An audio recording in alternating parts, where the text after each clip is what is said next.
A single mom accidentally sat in the Mafia boss's seat. His reaction shocked everyone. A true story. Maya Delgado had not sat down for a real meal in 6 weeks. She was not the kind of woman who complained about that. She had 2 children, a hospital job that asked for more hours than she could count, and a small apartment in the south side of Chicago where the radiator made a noise like a tea kettle every morning at 5. She was used to standing. She was used to moving. She was used to putting other people first and eating whatever was left at the end of the day, which was usually not much. But today was different. Today was Sophia's birthday. Sophia was turning 8 years old, and 8 months ago, on a freezing night in February when the heat in their building went out and the 3 of them huddled under blankets eating tinned soup, Maya had made a promise. She had looked at her daughter's tired little face and said, "On your birthday, we will go to a real restaurant. A proper one. With tablecloths and everything." Sophia had smiled in a way that Maya had never forgotten. It was the kind of smile that says, "I believe you." So Maya saved. She cut back on small things. She skipped the coffee from the cart near the hospital and made her own at home. She said no to the work vending machine for 4 months straight. She put the money in a jar on the kitchen shelf and did not touch it, even on the days when touching it would have been very easy. By October, she had enough. She called Ristorante del Cielo on a Monday morning and made a reservation for Thursday evening. Party of 3. Her name, Delgado. The woman on the phone was polite and professional and said they would be happy to have her. Maya did not know that the woman on the phone made a small error in the booking system. She typed 7:30 instead of 6:45. It was the kind of mistake that happens when someone is handling 3 calls at once. It was the kind of mistake that changes an evening entirely. On Thursday, Maya dressed the children after work. Sophia wore her best dress, a navy blue one with small white flowers, and she had made herself a paper crown that morning at school. She had drawn a cake on the front of it in red crayon and written her name along the side. She was wearing it now, slightly lopsided, with complete confidence. Mateo, who was 4, wore his good shirt and immediately got toothpaste on it. Maya wiped it off with a damp cloth and decided it was fine. The 3 of them stood outside Ristorante del Cielo at 20 minutes to 7. The restaurant glowed through its front windows. It was the kind of golden, warm light that makes everything inside look like a painting. Maya had walked past this block many times and never gone in. She looked at the prices on the board outside and felt her stomach tighten, then reminded herself that she had saved for this and it was going to be all right. Inside, the hostess who greeted them was named Gina. She was 23, cheerful, and 3 weeks into her new job. She had not yet been given the full tour of everything she needed to know, which tables were which regulars expected what, which parts of the restaurant had unwritten rules that were more important than the written ones. She looked at Maya and the children and smiled. Delgado, party of 3. Of course. Right this way. She walked them through the dining room, past tables of couples and a group of older men celebrating something with a lot of laughter, and through a gap in a low mahogany divider toward a large, quiet booth at the back of the restaurant. It was a beautiful table. Wide cushioned seats, a single candle in the center, clean white linen. Separated from the main room just enough to feel private. Gina set down the menus with a smile and went back to the front. Maya settled Mateo beside her and helped Sophia climb up onto the seat. Sophia straightened her paper crown, placed both hands flat on the table, and looked around the restaurant with the expression of someone who had arrived exactly where they were always supposed to be. "This is fancy," she said. "It is," Maya agreed. She opened the menu. She closed it again. She opened it a second time and made peace with the numbers. When the bread came, warm and wrapped in a cloth, Mateo reached for it with both hands. Sophia took a piece and declared it the best bread she had ever eaten in her life. Maya laughed. She could not remember the last time she had laughed like that, without thinking about it, without meaning to. It just came out of her, easy and light, the way laughter is supposed to be. For 12 minutes, the booth felt like theirs. Like the evening was exactly what she had saved for. At 7 minutes past 7, something changed in the restaurant. It was not loud. It was not dramatic.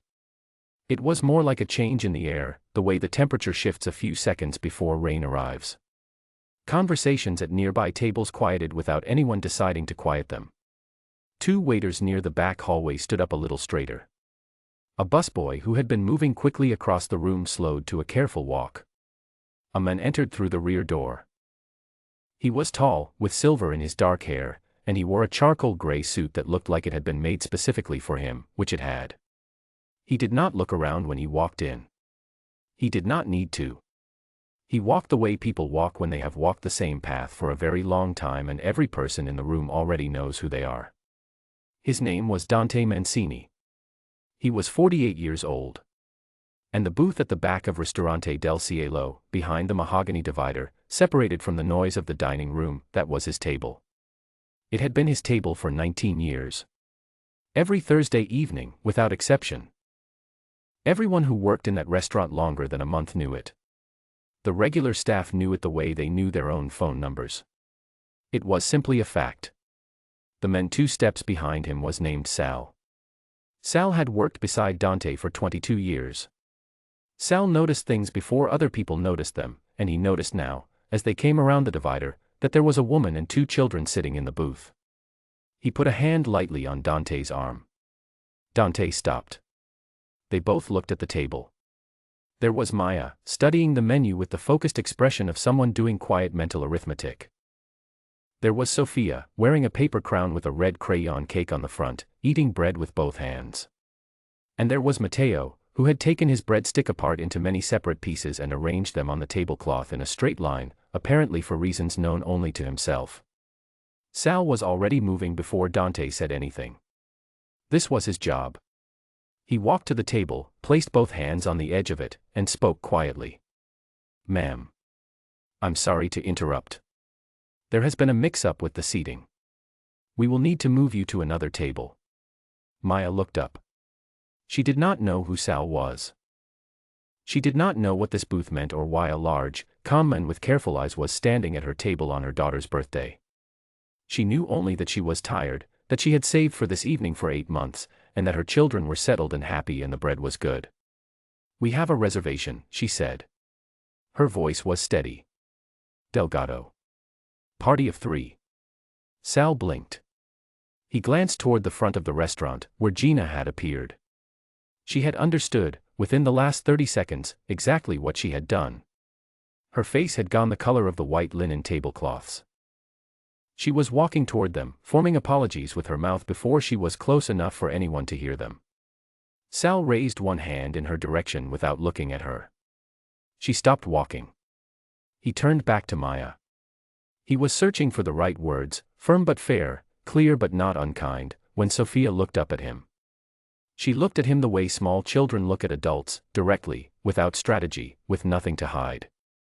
"It's my birthday," she said. She touched the side of her crown. "I made this myself." Sal Ferraro had handled a great many difficult situations in 22 years. This was not, technically, a difficult situation. And yet he had no answer for it. He stood at the edge of the table and said nothing. Dante had been watching from a few steps back. He had planned to let Sal handle it, the way he let Sal handle most things. He had a phone call to return and a meeting to think through, and he was tired in the way that men carrying many things are tired, not in the body, but somewhere underneath it. But he had not moved. Something about the scene had kept him standing where he was, watching. He looked at Maya. He saw the shadows beneath her eyes that the warm candlelight could not entirely erase. He saw the way her hand had moved to her daughter's shoulder when Sal appeared, not in alarm, just in the quiet, automatic way of a woman who has been protecting her children for a long time. He saw the menu she had been holding and the slight pause before she had spoken, the pause of someone choosing their words carefully because they have learned that every word matters. He looked at the paper crown. The red crayon cake. The name written along the side. He looked at the breadstick mosaic. He walked forward. He came around to the empty side of the booth, not the seat at the head of the table, but the one directly across from Maya, and he sat down. The 2 waiters near the back hallway exchanged a look. Gina, still standing where Sal had stopped her, pressed her lips together and did not move. Sal stood to the side with his hands folded and the expression of a man who has learned, after many years, to simply observe. Nobody at that restaurant had ever seen Dante Mancini share his table. He looked at Sophia. "How old are you today?" he asked. Sophia considered him for a moment. He was a large, serious-looking man, and most large, serious-looking men made her feel like she should be quiet. But there was something about his eyes, something that was not unkind, that made her answer. 8, she said, with the gravity that only an 8-year-old can place on a number. 8 is a good number, Dante said. My daughter used to say it was the best number because it looks exactly the same when you turn it upside down. She said that was proof it was special. Sophia's eyes went wide. She had never thought of that. She looked down at the tablecloth, then back up at him, and she said, "That's true. That is proof." Something moved across Dante's face. It was brief and quiet, and if you were not paying attention you would have missed it entirely. Maya was paying attention. She watched it pass through him like a shadow, and then it was gone. He signaled to the nearest waiter without breaking his gaze from the children. The waiter appeared in seconds. "Bring them whatever they want from the menu," Dante said. "And for dessert, bring the birthday cake from the kitchen. The one from the back. Not the menu cake." The waiter hesitated only for a fraction of a second. "Yes, sir." He was gone. Maya had been watching all of this carefully. She was not a woman who was easily impressed, and she was not a woman who trusted easily. Life had taught her both of those lessons in clear and lasting ways. But she was also a woman who could read a room, who could read people, who understood the difference between someone performing kindness and someone offering it. She could not explain exactly what she felt in that moment. But it was not fear. "You don't have to do this," she said quietly. Dante looked at her. His expression was not warm in the usual way, not soft or smiling, but it was honest. "I know," he said. What followed was the better part of an hour. Dante talked to Sophia about the number 8, about her school, about what kind of birthday cake she liked best and whether she had a dog or wished she had a dog. Sophia said she wished she had a dog, a medium-sized one, not too small and not too big. Dante said that seemed very reasonable. Sophia agreed that it was. Matteo, who had exhausted himself with his breadstick architecture project, fell asleep against Maya's arm sometime during the pasta course. He slept through most of dinner with his cheek pressed against her sleeve, and she did not move, because she had long ago learned to eat with one hand free and one hand occupied. Dante ordered nothing for himself. He drank a glass of water and sat with them and occasionally answered the questions Sophia asked him, which were many and specific and occasionally startling in the way that children's questions are when they are not yet old enough to know which questions adults find uncomfortable. At one point, Sophia asked him if he had children. There was a pause. Not long, a few seconds, but the kind of pause that has weight in it. "I had a daughter," Dante said. "She passed away a long time ago. Her and her mother both." Sophia looked at him with full attention. She did not say she was sorry the way adults say it, automatically, as a thing to say. She thought about it. And then she said, "Do you still think about her?" "Every day," he said. Sophia nodded slowly, the way she nodded when something made complete sense to her. "My dad left," she said. "I still think about him too sometimes. Even though he's not gone like that." Maya looked at her daughter. She had not known Sophia still thought about her father. Children carry things quietly, the same way their mothers do. Dante looked at the little girl in the lopsided crown and said nothing for a moment. Then, "Thinking about people doesn't mean you're sad. Sometimes it just means they mattered." Sophia seemed to accept this. She reached for more bread.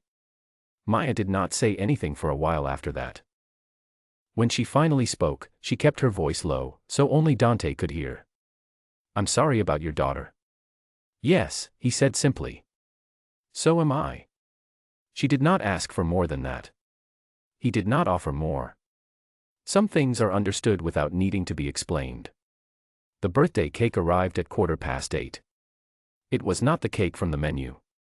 The pastry chef had brought it out himself, a tall, layered cake with dark chocolate between each layer and fresh raspberries arranged in a circle on top. There was a single candle in the center, already lit. The pastry chef set it down in front of Sophia without saying a word, because sometimes things are better without words. Sophia stared at it. "That is the most beautiful cake I have ever seen in my whole life," she said. Maya pressed her lips together to hold back something that was not quite a smile and not quite tears but was both at once. Matteo woke up for the cake. He was fully alert in under 3 seconds, which is one of the remarkable abilities of a 4-year-old who smells chocolate. Sophia made her wish. She did not tell anyone what she had wished for. She blew out the candle in one breath, and the small trail of smoke curled up toward the chandelier above them, and everyone at the table in that quiet booth was quiet for a moment in the way that people are quiet when something feels important.